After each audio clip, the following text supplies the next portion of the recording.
السلام علیکم ورحمۃ اللہ وبرکاتہ۔ بسم اللہ الرحمن الرحیم والصلاة والسلام علی رسولہ الکریم، اما بعد۔ خواتین و حضرات، درس صحیح بخاری کے ساتھ خلیق الرحمن آپ کی خدمت میں حاضر ہے۔ ہماری بات چل رہی ہے صحیح بخاری کی پہلی حدیث انما الاعمال بالنیات پہ۔ اس حدیث کے متن پر ہماری گفتگو مکمل ہو چکی ہے۔ مزید جتنی وضاحت کی ضرورت ہوتی ہے میں وہ آپ کے سامنے رکھ رہا ہوں۔ آج خلاصے کے طور پر میں چند باتیں عرض کر دیتا ہوں، کچھ درد دل آپ کے سامنے رکھ دیتا ہوں۔ اللہ کی ذات مجھے، آپ کو، ہم سب کو دین و دین پر عمل کرنے کی، اسے آگے پہنچانے کی توفیق عطا فرمائے۔ انما الاعمال بالنیات، جیسے آپ پہلے ویڈیوز میں سن چکے ہیں، اس حدیث کا یقینی مفہوم یہ ہے کہ اعمال کو ان کی ظاہری شکلوں سے نہیں بلکہ ان کی باطنی نیتوں سے جوڑ دیا گیا ہے۔ یہاں تک کہ درست اعمال بھی نیتوں کی کسوٹی پر پرکھے جانے کے بعد ہی قابل قبول ہوں گے، اس سے پہلے نہیں۔ یعنی درست اعمال بھی نیتوں کی کسوٹی پر پرکھے جائیں گے، پھر قابل قبول ہوں گے۔ نیتیں غلط ہوئیں تو درست اعمال بھی مردود ہو جائیں گے۔ نص کا یہ یقینی مفہوم ہے۔ اب ہم چلتے ہیں نص کے اجتہادی مفہوم کی طرف۔ اجتہادی مفہوم عمومی طور پر اجتہادی مفہوم میں اختلاف ہوا کرتا ہے، تو بالکل اسی طرح نص کے اجتہادی مفہوم میں بھی یہاں بھی اختلاف ہے۔ اس حدیث کے دو اجتہادی مفہوم بیان کی جاتے ہیں۔ ایک اجتہادی مفہوم یہ ہے کہ انما الاعمال بالنیات، یعنی انما صحت الاعمال بالنیات۔ کیا مطلب؟ اعمال درست ہی تب ہوتے ہیں جب ان کی نیت کی گئی ہو۔ درست یعنی اعمال قبول ہی اس وقت ہوتے ہیں، درست ہی اس وقت اعمال درست ہی اس وقت ہوتے ہیں جب ان کی نیت کی گئی ہو۔ مثال کے طور پر بندے نے وضو کر لیا لیکن نیت وضو کرنے کی نہیں تھی، تو اب ایک رائے یہ ہے کہ اس کا وضو ہی نہیں ہوا، خواہ اس نے وضو کر لیا ہے لیکن چونکہ اس کی نیت وضو کرنے کی نہیں تھی لہذا اس کا وضو نہیں ہوا، اس کا جو وضو ہے شریعت میں اس کا اعتبار ہی نہیں ہوا۔ ایک مفہوم۔ دوسرا مفہوم یہ ہے انما الاعمال بالنیات، یعنی انما ثواب الاعمال بالنیات، کہ اعمال کا اجر و ثواب تبھی ملتا ہے جب نیت کی گئی ہو، اور اگر کسی عمل کو سر انجام دیتے ہو اس عمل کی نیت نہ کی گئی ہو تو پھر اعمال کا ثواب نہیں ملتا۔ جیسے وضو ہے، بغیر نیت کے کسی نے وضو کر لیا، وضو تو درست ٹھہرے گا لیکن اس وضو پر اسے ثواب نہیں ملے گا۔ یہ جو اجتہادی مفہوم ہے یہ احناف بیان کرتے ہیں، جو پہلا مفہوم ہے وہ شوافی بیان کرتے ہیں۔ ہمارا مقصد یہاں ان مفاہیم پر دلائل دینا نہیں ہے، صرف ایک اپنا رویہ بتانا ہے، اس رویے کی وجہ سے جس خلا نے جنم لیا ہے، جس کمی نے جنم لیا وہ بتانا ہے، اور اس خلا کو کیسے ختم کیا جا سکتا ہے اس کے بارے میں چند تجاویز آپ کے سامنے رکھنی۔ آج کی اس نشست کا موضوع یہ ہے۔ بس ہمارا رویہ یہ ہے کہ ہم نے حدیث کے یقینی مفہوم کو پیش نظر رکھ کر صلاح کی، اصلاح کی، کردار سازی کی کوشش کی بجائے ہم نے حدیث کے اجتہادی مفہوم کو سامنے رکھ کر ساری کوششیں اور کاوشیں کر ڈالیں۔ ہم نے حدیث کے غیر یقینی اجتہادی مفہوم کو سامنے رکھ کر دلائل کے انبار لگا دیے۔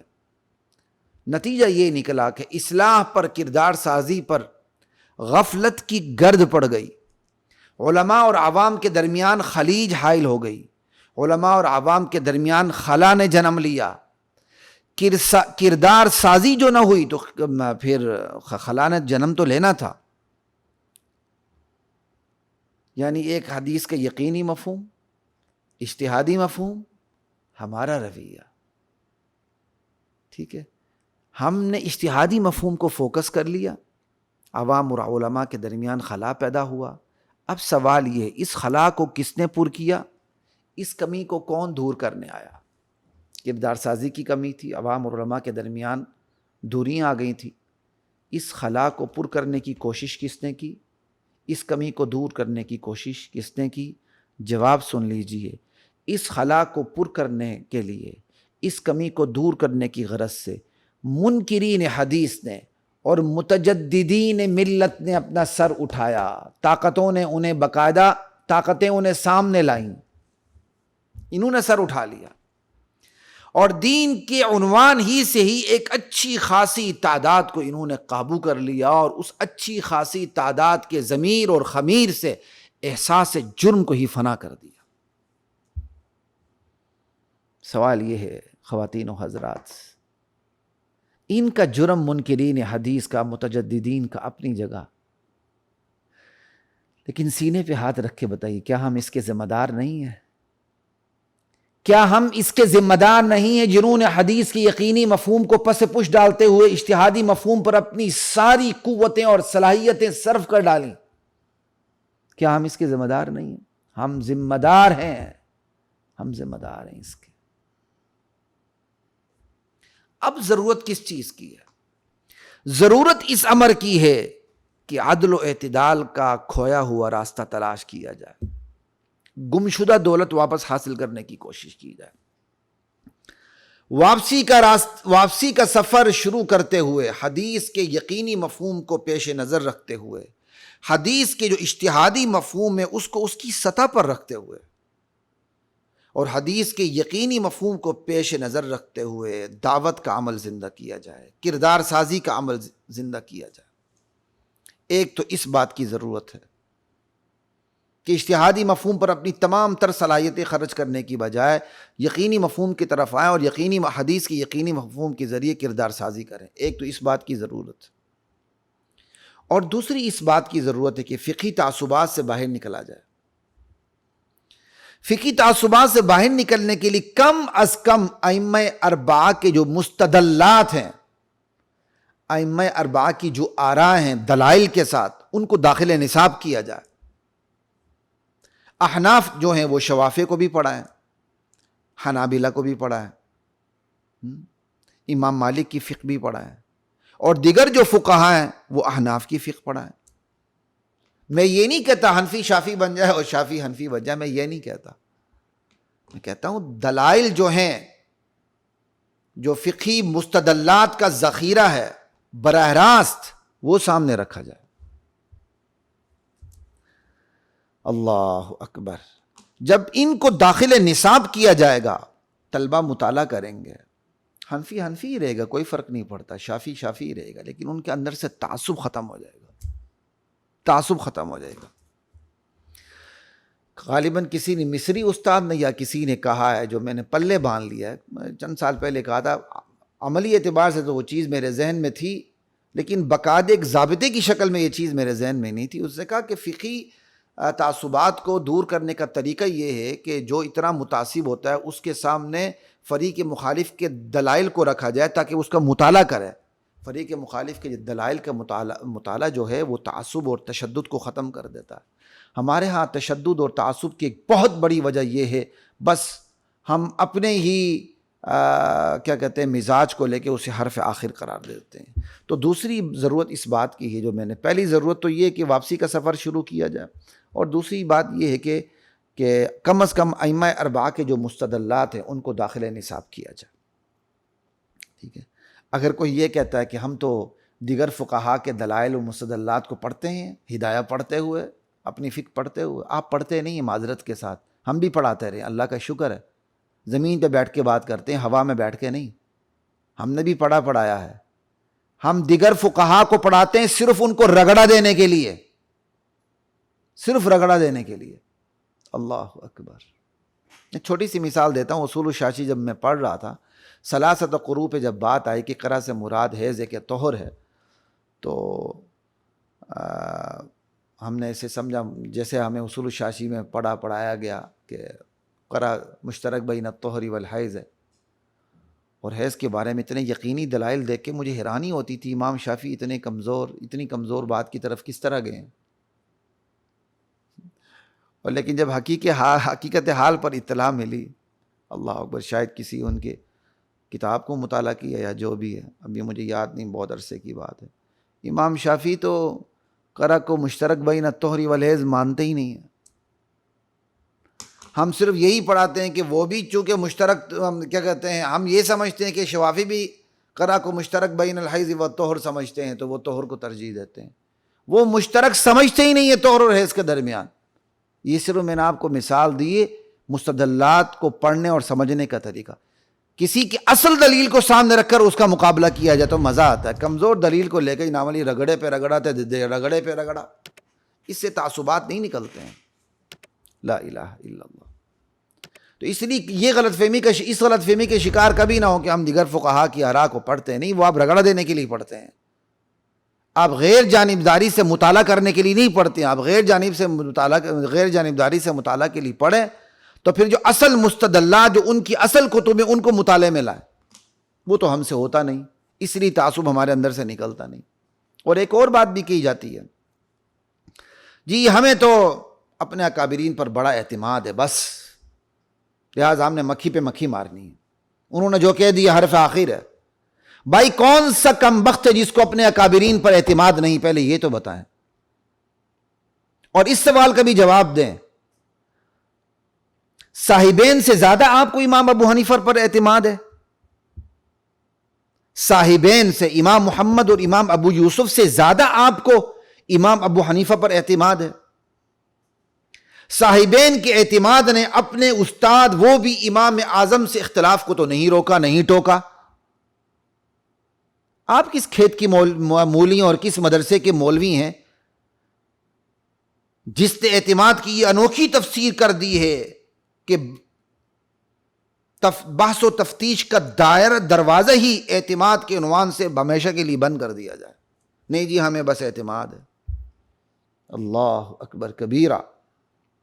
ہاں اتنی بات ضرور ہے کہ اوپر جو طے شدہ مسائل ہیں،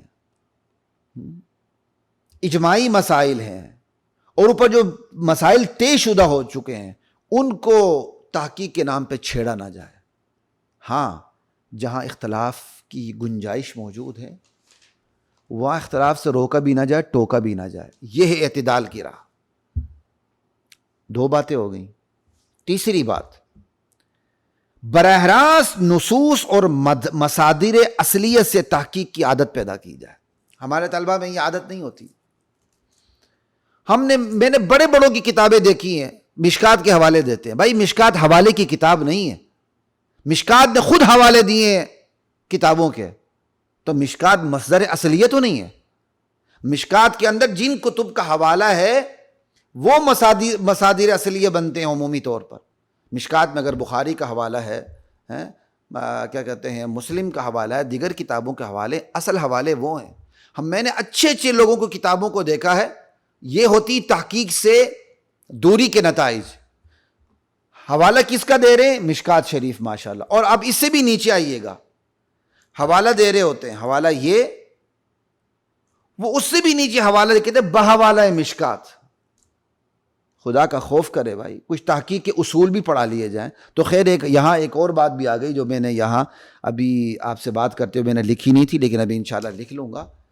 مدارس میں اصول تحقیق نہیں پڑھائے جاتے، حالانکہ دنیا کے بڑے بڑی درسگاہوں کے اندر اصول تحقیق و تنقید ایک مستقل موضوع ہوتا ہے. مقالہ لکھنے ہی نہیں دیا جاتا جب تک اصول تحقیق و تنقید سے گزارا نہ جائے طالب علم کو. اور میں اس بات کا معترف ہوں کہ مجھے اصول تحقیق و تنقید کا پتہ دنیاوی جامعات پہ جا کے لگا. میں مدارس کا انکار نہیں کرتا ہوں، الحمدللہ چٹائیوں کے صف میں پڑھنے والا بندہ ہوں اور اسی پہ فخر کرتا ہوں، لیکن جو کمزوری اس کا میں برملا اعتراف کرتا ہوں. لا الہ الا اللہ. اصول تحقیق و تنقید پڑھایا جائے، اس سے بھی تعصب نکلے گا. لا الہ الا اللہ. اور اصول تحقیق و تنقید کے اندر آپ کو مصادر ثانویہ سے حوالے دینے کی اجازت نہیں دی جاتی، الا یہ کہ مجبوری ہو، مصدر اصلی نہ ملتا ہو، تب مصادر ثانویہ سے آپ کو حوالے کی اجازت ہوتی، وگرنہ نہیں ہوتی. اور یہاں تو کیا چھوٹی سی کتاب کا حوالہ دے کے کیا بحوالہ فلاں، اور بڑے میں کیا بتاؤں کبار علماء نے کتابیں لکھی ہوتی ہیں. تو آپ سے بات ہو رہی تھی تیسرے نمبر پر براہ راست نصوص اور مصادر اصلیہ سے تحقیق کی عادت پیدا کی جائے، کیونکہ جب مصادر اصلیہ میں خالص بات ہوتی ہے، وہی بات جب مصادر ثانویہ کی طرف آتی ہے تو کئی دفعہ اس کے اندر تبدیلی آ جاتی ہے۔ اس تبدیلی کو روکنے کا اور خالص تحقیق کرنے کا طریقہ یہ ہوتا ہے کہ جب بھی تحقیق کی جائے براہ راست مصادر اصلیہ سے کی جائے، نصوص سے کی جائے اور نصوص سے تعلق کو پیدا کیا جائے۔ یہ 3 باتیں ہو گئیں۔ چوتھی بات جو ویسے میں نے کر دی تھی دوبارہ کر دیتا ہوں، چوتھی بات یہ ہے اصول تحقیق کو تنقید پڑھائے جائیں، اس کے بغیر تعصب کا خاتمہ کبھی بھی نہیں ہو سکتا۔ الحمدللہ جو چھوٹا موٹا تعصب یا تھا یا جو بھی تھا، اللہ مجھے معاف فرمائے، اصول تحقیق و تنقید پڑھنے کے بعد میرا شرح صدر اور زیادہ ہو گیا الحمدللہ۔ اور 5ویں بات، اصول پر عمل کو چھوڑا نہ جائے اور فروع کی نسبت چھیڑ چھاڑ نہ کی جائے۔ اصول پر سمجھوتا نہیں ہے، فروع پر چھیڑ چھاڑ نہیں ہے، بس یہ اعتدال کا راستہ ہے۔ اپنی ترجیح بیان کریں اجتہادی امور میں، آگے نکل جائیں، اور اس پر چھیڑ چھاڑ کر کے رطب و یابس جمع کر کے خشک تر جمع کر کے صبح سے لے کر شام تک استنجا بالحجر کو رگڑے دیتے ہوئے چلنا، یہ کوئی انصاف کی بات نہیں ہے۔ صبح سے شام تک انما صحت الاعمال بالنیات اور انما ثواب الاعمال بالنیات پہ دے رگڑے پہ رگڑا، دے رگڑے پہ رگڑا، یہ کوئی انصاف کی بات نہیں ہے، یہ کوئی اعتدال کی بات نہیں ہے۔ لا الہ الا اللہ۔ اصول پر عمل کو جب نہ چھوڑا نہ جائے، فروع کی نسبت چھیڑ چھاڑ نہ کی جائے، اپنی ترجیح بیان کی جائے، اپنے دلائل تھوڑے سے بیان کیے جائیں۔ جو موٹے موٹے دلائل ہمیشہ کم ہی ہوتے ہیں، چھوٹے چھوٹے دلائل تو وہ پہاڑ انبار اور پہاڑ ہوتے ہیں، سارا سال بھی ختم ہو جائے وہ چھوٹے دلائل ختم نہیں ہوتے۔ موٹے موٹے دلائل دیے جائیں، آگے بڑھا جائے، ٹھیک ہے۔ اپنے مسلک کو چھوڑو نہ، کسی کے مسلک کو چھیڑو نہ، یہ فروعات کے بارے میں، یہ زیادہ سے زیادہ یہ جملہ فروعات کے بارے میں۔ اصول پر تو یہ پھبتا بھی نہیں، جچتا بھی نہیں۔ آپ توحید بیان کریں گے، شرک نہیں چھڑے گا، چھڑے گا آپ توحید بیان کریں گے، آپ کہیں گے نہیں چھڑتا، تو پھر یہ بھی سن لیجیے آپ نے توحید ہی بیان نہیں کی۔ توحید تو شروع ہی لا الہ سے ہوتی ہے، الا اللہ کا نمبر تو بعد میں آتا ہے۔ توحید میں تو انکار پہلے، اقرار بعد میں۔ تو اپنے مسلک کو چھوڑو نہ، کسی کے مسلک کو چھیڑو نہ، علی الاطلاق لے کے ہم اس کو اپنی سر کی پگڑی بنا لیتے ہیں، وہ پگڑی کہاں بندی، وہ کفن بن جاتا۔ ایسا نہ کریں، اصول کو چھوڑنا نہیں، سمجھوتا نہیں۔